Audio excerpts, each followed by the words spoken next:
So I'm going to do this as a standalone video before I start doing that Corbin playlist. So the three main playlists I've done has been one which is about the evolution of systems around safeguarding our cash transfer system and how women did that, and how these systems emerged as a response to changing family shapes, changing roles of women, and how they reflect the economy. And then the other playlist is the one about Brexit redefining institutions, which discusses the process that we're in, which is where those institutions have reached the end of a cycle and most of them are going to be redefined over the next 4 to 5 years. So, with the word TERF, everybody got a demonstration of how someone can be abused in broad daylight if they're reduced to an object, and how powerful that is. And the dissonance around the word TERF should be crashing, at least in the UK, quite rapidly, I imagine. But I want to talk about where that dissonance comes from. And the word TERF really was largely a culture who are used to doing that, who are used to creating a mirror onto which they project their dysfunction and applying it to women. And the women that they've been applying it to for the last 8 years is women like me. And what I've been doing for the last 8 years is making sure, even though I don't like being visible, even though I'm private, I'm not particularly interested in being a public figure, but making sure that I'm visible in all the institutions around policy making and media and the LSE. Because at present, the law doesn't apply to me. I'm not even fucking on over. And I can say 100,000 people are dead, and people are just like, yeah, whatever. Because it's 100,000 people like me. That's a really lot of people. 100,000 people is 10 times the town I live in. So the equivalent of 10 times the town I live in have been killed in the last 8 years by policy.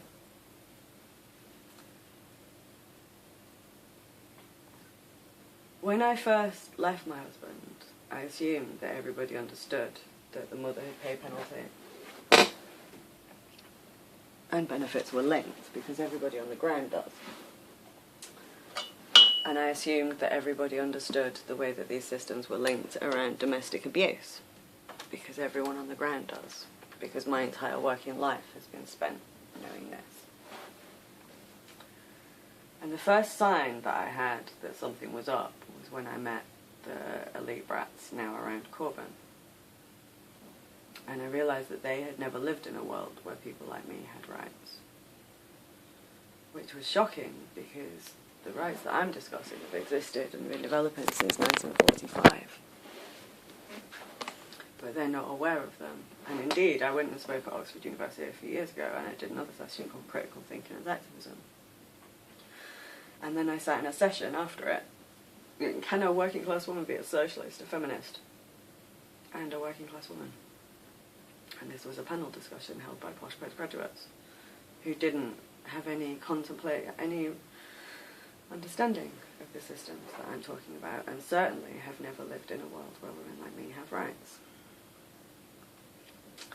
And so in 2010, I kind of knew that system failure meant that we were heading to a certain point. I knew we were heading to institutional redefinition, and I thought that was straightforward, because I just assumed, as the site of political responsibility for these, we had a policy-making culture who knew this somewhere, or a university who knew this, or someone in Whitehall maybe knew this. I knew this because I was a fucking civil servant and worked in local authorities, so surely they did. And instead, what they've been reliably able to do for 30 years is reduce the poor to objects. The poor. Like, this is a culture of people who have forgotten and they just assumed that the evolution of media democracy meant that the welfare state was going, and we were going back to a pre-1945 norm, which is why The Guardian have just tried to facilitate an organised network of paedophiles in undermining safeguarding, and why The Guardian have just actively supported abuse and vilification of women. Because the existence of the systems that we're talking about is a threat to their identity. Because it indicates that their class have no function. And it also reveals that their class have been responsible for the decimation of these systems. And it also reveals that their class just thought that these systems would be decimated and go away, and they didn't understand that they don't go away, and they're responsibilities that can't be abdicated. So as the word turf, as the dissonance around it crashes down, you're going to see an interesting process where people kind of have to accommodate reality and realise that they, have just been part of systematically targeting and abusing women to support a network of paedophiles. And with that vlog about working in Keighley, people commented on the bit where you said about, you could say to people, this is a person, this is a child, and nobody could see. Well, I still live in the point where nobody can see. I'm part of the population where 100,000 of us can be killed, and it doesn't matter. And what the next playlist is going to do, and it does matter, by the way, and it will matter, and the rule of law I'm discussing will come out, and that institutional redefinition will happen. But what we're actually going through now is the disintegration of a mediating class, and that's a class who were designed to keep us there. And that's the Owen Joneses and the Novara Brats and the left. And largely all I've had to say for the last 8 years is, actually the law applies to me. And their bullshit falls apart. All I have to say at the LSE, and almost every discipline falls down, is the law applies to me too. And that's quite a lot of power, who are banking on the law not applying to you. The Guardian were banking on me not believing that the law, me not knowing that the law applied to me, and that law being able to be rolled back. And with the Joneses and the Corbynites and the Novara Brats, what you see is the first generation of media class who were willing to try and impose that by force, in person, by abusing women and children. And they've been really effective. They've been really, really effective. And by imposing their identity, because they identify as my representation, that keeps everybody covered by these systems and the rule of law that I'm discussing reduced to objects. And I can say, and do say daily, 100,000 people have died, and it just goes over people's head. Because 100,000 people like me can die.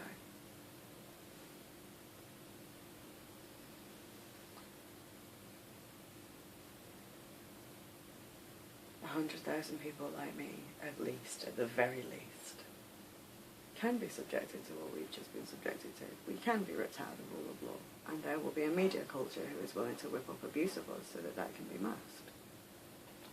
And their power has faded. We've just bypassed the left are nothing anymore. But that's still the think tanks, it's still the universities, it's still the class. And class structures don't budge, and they're not planning on budging.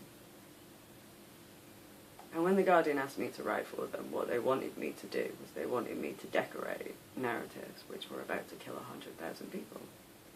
And now you can't discuss that for 8 years they've actively facilitated the deaths of 100,000 people because you're just being difficult.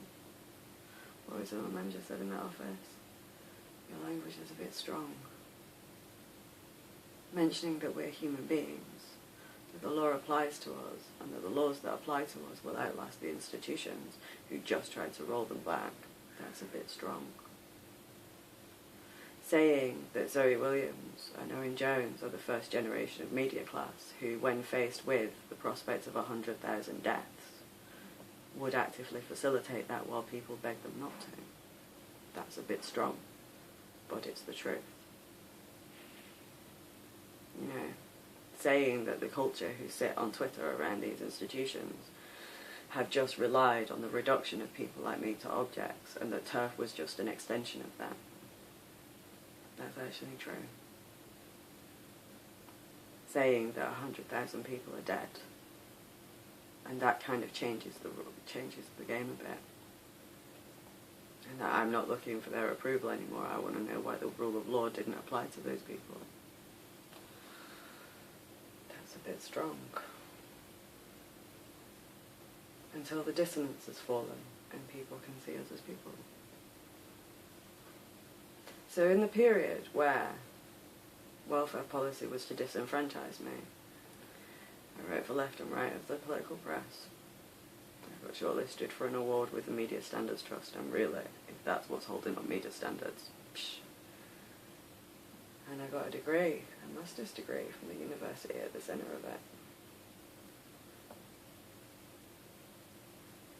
But I still can't say that the law applies to me. I can say I can walk into your institution and it's not possible to disenfranchise me because I can disrupt your new media now so I can attend your university.